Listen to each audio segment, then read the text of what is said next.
Hello students, welcome to EPG Pathshala. I am Professor Ipshita Bansal from BPS Women's University, Sonipat, Haryana.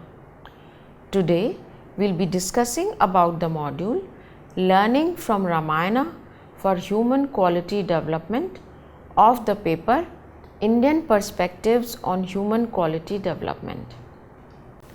By the end of this module, the students will be able to understand a few dimensions of Ramayana for application into contemporary life, the applications of Ramayana for overall human quality development. Ramayana, as most people would know, is the scripture that covers life of Bhagwan Shri Ram and Devi Sita. There are numerous versions and interpretations of Ramayana, each with unique insights in different fields like governance, administration, social theory, policy making, leadership, etc. The first and basic Ramayana was composed by Adi Kavi Valmiki. Among other various versions, Ramcharitmanas of Tulsidas ji has wide acceptance in Bharat. Similarly, Kadam Ramayana is popular in southern part. This module for drawing learning in the area of human quality development refers mostly to Valmiki's Ramayana and Ramcharitmanas of Tulsidas. The world in general is facing challenges of ethical standards, motivational issues, lack of culture of creativity and innovation, and leadership crisis, to name a few. The scholars and practitioners are in pursuit of addressing these issues. In these times, referring back to our ancestral wisdom in the form of scriptures like Ramayana can help us achieve higher levels of human quality development. The module briefly describes the major events as presented in Ramayana and then the analysis to draw the relevant learning. Bhagwan Vishnu incarnates himself whenever there is an extreme case of violations of dharma, that is ethics, in the world. Among his various incarnations, the one in the form of Sri Ram is very popular among Indians. The name itself signifies the importance, as Ram means one who resides in the heart of the people. The era when Ravana's acts were making life of the people, nature, animals miserable, Sri Ram took birth in kingdom of Ayodhya, ruled by King Dashrath. Along with him, Sheshnag incarnated in the form of Lakshman. Ma Lakshmi took birth at the kingdom of Mithila, which was ruled by virtuous king Janak. In early life, Sri Ram with his brothers Lakshman, Bharat and Shatrughan studied in Gurukul, come back to Ayodhya, and again he with Lakshman leaves for offering services to Rishi Vishwamitra by eliminating some demons who created hindrances in yajna and other dharmic processes. During the journey, they reach King Janak's palace, where Ram lifted and stringed the famous bow of Bhagwan Shiv. After this, he gets married to Devi Sita. Thereafter, circumstances changed and Sri Ram, Sita and Lakshman leave for exile for 14 years in the jungle.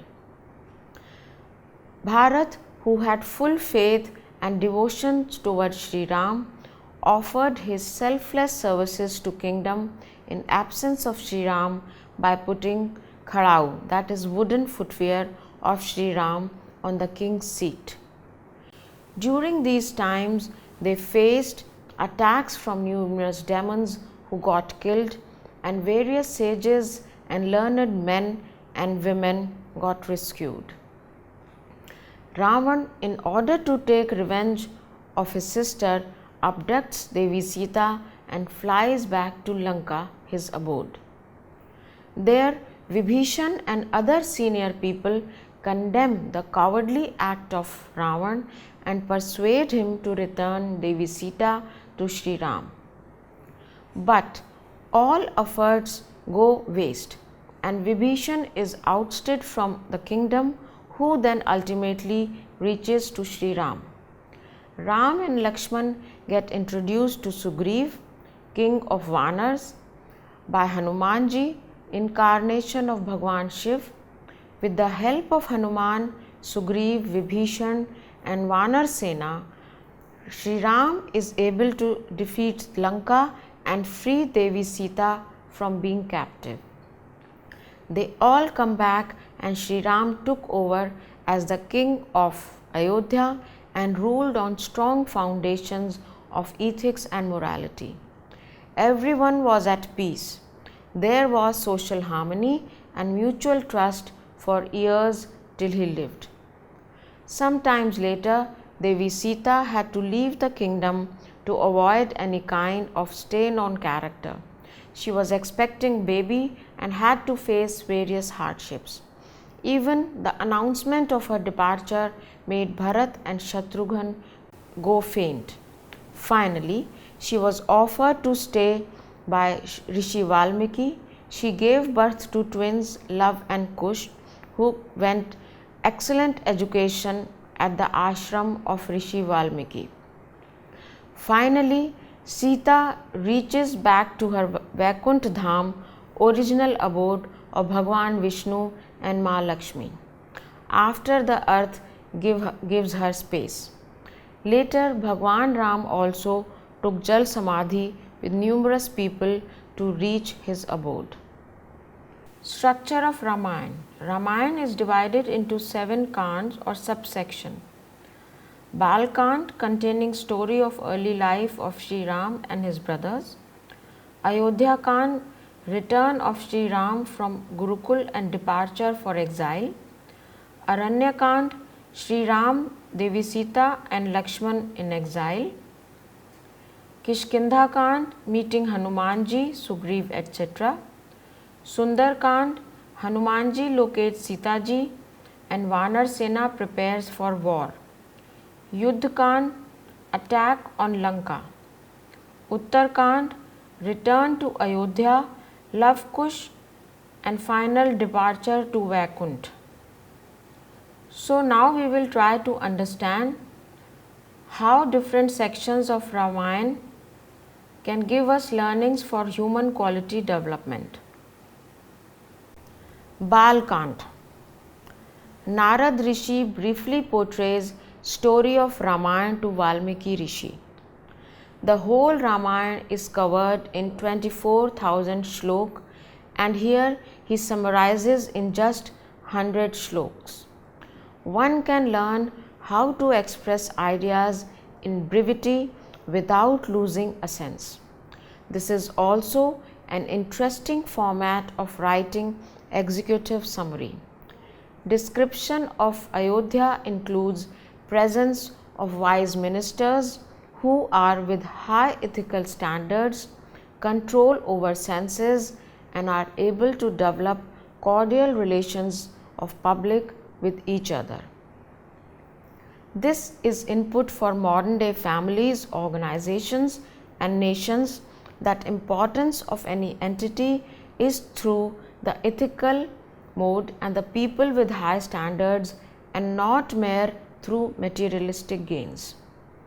Curiosity of Sri Ram is on full display when he keeps on asking wise questions to Guru, ministers and other senior people whenever he gets an opportunity. This is a display of humble nature and eagerness to learn. Vishwamitra proposes faith on young Sri Ram when he asks King Dashrath to send him along for eradicating demons. This displays the ability to identify the leader and propose full faith on him. When Sri Ram reached King Janak's Mithila and put strings on the bow of Bhagwan Shiv, He does not start boasting of himself, rather remains calm and composed. He even is able to pacify Lakshman, who starts to react and respond to the views of other people. Ayodhya Kand. Description of Sri Ram's personality traits. Approach towards others. Never finding faults in others, remaining grateful, spending time in community of good people only, and respect for elders. Approach towards self-control. Sri Ram was always calm, composed, kind-hearted, polite speaker, and resorted to truth. He controlled his senses, peaceful, calm. He was a follower of Dharma and Shastra, who was not interested in even listening to unethical discussions and talks. He had an ability to control extreme reactions even of others. Continuous learning.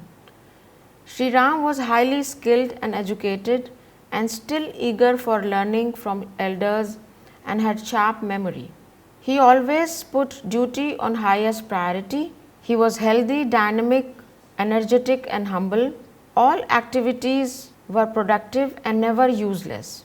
He did not procrastinate and was full of patience. Bharat's approach to the situation of exile for Sri Ram. He renounced pleasures and there was understanding of his responsibility too. He did not compromise on his duty to run the kingdom efficiently. He ensured that he sets high ethical standards by renouncing all pleasures that a king enjoys. Aranyakand talks about the exile period of Sri Ram, Mata Sita and Lakshman, as we can see in the picture. Mata Sita, in discussion with Sri Ram, mentions 3 personality traits that one should be free from. First, making fake or false statements. Second, disrespecting women. And third, uncalled violence or animosity. Aranyakand. She further emphasizes on importance of pious surroundings, free violence, non-possession of weapons, etc., which incite feelings of insecurity and ultimately leading to self-description. But Sri Ram explains that he was approached by Munis for protecting them from demons. Therefore, it's his duty.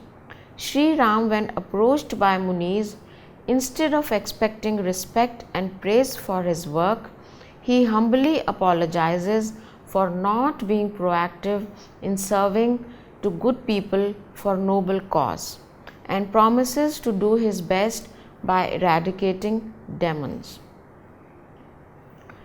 Golden Deer Incident. Lakshman displays high level of acumen by explaining to Mata Sita and Sri Ram that it is an act of demon and this is unnatural. From this, one can learn to apply brain and think logically and rationally to save one from any major problems that may arise due to lack of self-control and attraction towards materialistic growth. Jatayu puts his best of efforts to rescue Mata Sita from Ravan. He fearlessly puts on best of himself to fight for the safety of a woman. This is very essential in current times. That's why we put high emphasis on safety of women, and stories like Jatayu should be set as an example. Shabri also teaches us a lot. If one reads Ramayana and adopts what Sri Ram has set as high standards in human interaction, one can learn to respect each other and every living being. Shabri herself has lot of learning through display of perseverance, patience and hope. Kishkinda Kand. Here Sugriv sending Hanumanji to explore about Sri Ram and Lakshman. This incident calls for introspection that when one is insecure, he may not be able to even trust the person who could be able to contribute for his well-being. At the same time, the way Sri Ram responded is learning that even if you are not going to harm someone, being humble and building trust is essential for long-term relationships. Collaborating for mutual benefit on ethical standards is important.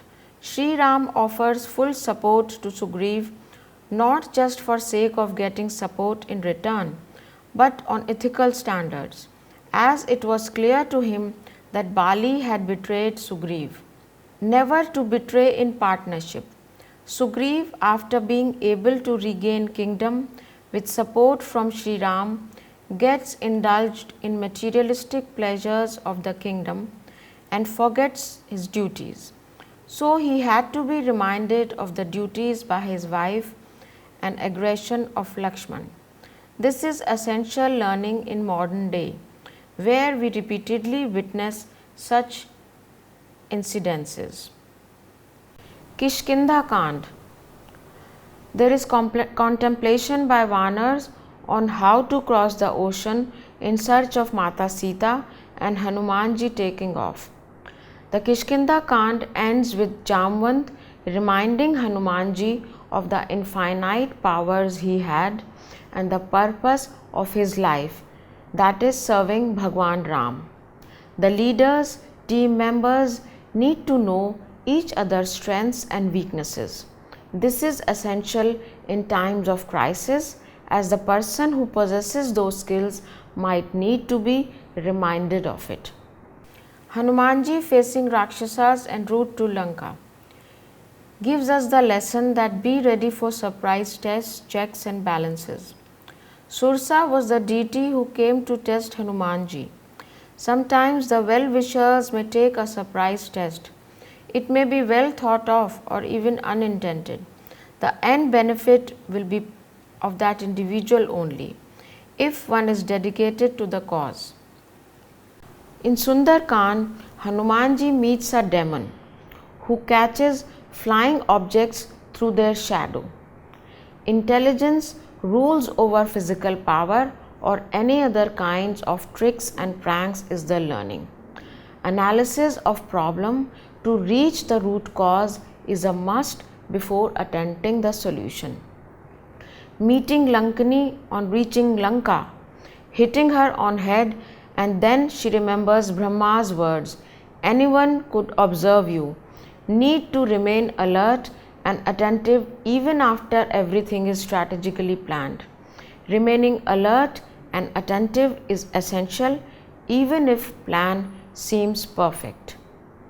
Surprised to find Vibhishan, a devotee of Sri Ram in Lanka. World is full of enemies. There are good people everywhere. Connect with them. Make them feel comfortable. Higher purpose in life enables good relationship at any stage and anywhere, even in seemingly hostile environment. Meeting Mata Sita and witnessing troubles faced by her. Hanumanji finds Mata Sita forced to live in a hostile environment without any information of Sri Ram and Lakshman. Ability to understand problems of others and provide hope. Battle with Rakshasas of Lanka in Ashok Vatika and getting caught by Indrajit and seeing Ravan. Entered into enemy's area, fought with them and then getting caught by Brahmastra to show respect towards Brahm. Short-term sacrifices are essential to ensure the long-term implications. Fire lit on tail and then bringing Lanka to ashes. Ravan ordered to lit fire on the tail of Hanumanji. He did not get deterred, rather utilized this opportunity to bring Lanka to ashes. Even worse that happens with one, it can be turned into an opportunity and benefit. Hanumanji returns to camp of Sri Ram and narrates whatever happened in Lanka and ends with a note that it's all because of your grace, nothing great of me. He is respecting the importance of source of energy and guidance. Ramji praying to ocean for providing path to Lanka. After seeing no response, getting ready to dry it up and finally ocean responds, Ram could have dried the ocean in the first go, but accepting advice of Vibhishan, he prayed to ocean for 3 days to give path. When seeing no response, he is ready to dry up ocean, because primary motive was to free Mata Sita from Lanka and free people from atrocities caused by Ravan. Even after having huge power, one must respect others. At the same time, this should not deter one from one's goal. So, what do we learn from the Yuddha Kand? Sri Ram, while praising the qualities of Hanumanji, expresses that on being deployed on a mission by Sugriv, he has accomplished various tasks apart from those assigned. Further, he described 3 types of servicemen: those who do extra work than assigned work based on potential and capabilities, those who do not put efforts for extra work even having potential, and those who do not accomplish even the assigned task. Among these 3, first category is the best, second average, and third is of lowest grade. Vibhishan, presenting views on Ravan's darbar and getting thrown away from the kingdom, finally reaches Vibhishan and presented his views that Ravan shun animosity with Sri Ram and respectfully let Mata Sita go to him. But Ravan's arrogance led him to throw Vibhishan out of Lanka, and he finally reached Sri Ram. Multiple implications of this are: first, one should not be arrogant like Ravan, who ignores the advice of well-wishers. Second, in case one is being discarded from a place, there are better avenues and opportunities available. Every incident is a great opportunity. In Yuddha Kand, we learn from Sri Ram's approach to welcoming a refugee. When Vibhishan reaches the camp of Sri Ram, all people other than Hanumanji were not in favor of welcoming him. But Sri Ram clarified that any person who comes for refuge should be given a chance, and it was his firm belief. Uttarkand. There is humble discussion of Sri Ram in Ayodhya with Rishi and Muni and courtiers. Even on being king who could give orders to various people, Sri Ram always believed in getting concurrence from all the members of the court. He used to consult, seek opinions, and then take decisions which were in the interest of the public. He remained humble while listening to the views of experts. Description of all the acts of Ravan also give us learnings. The abuse of power is one of the major concerns in the history of life on earth. Various incidents describe implications of abuse of power. Ravan, who was highly knowledgeable, industrious, and full of determination, could not survive because of power abuse. Therefore, most important learning is to remain humble even after attaining power and authority. So let's now understand what are the applications on human quality development.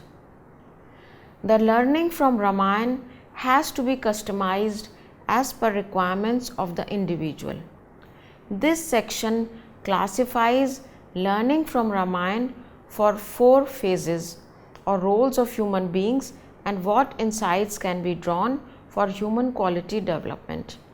The subsections discuss how Ramayana can be studied and internalized to strengthen those dimensions of human personality. Lessons for early childhood and elementary stage. Even being the sons of King Sri Ram and his brothers, lived a simple life under tutelage of their Guru and Guru Mata. They used to obey the teachers, perform duties, and lived a life of swablamban. They gained the necessary skill set required to perform duties in coming years of the life.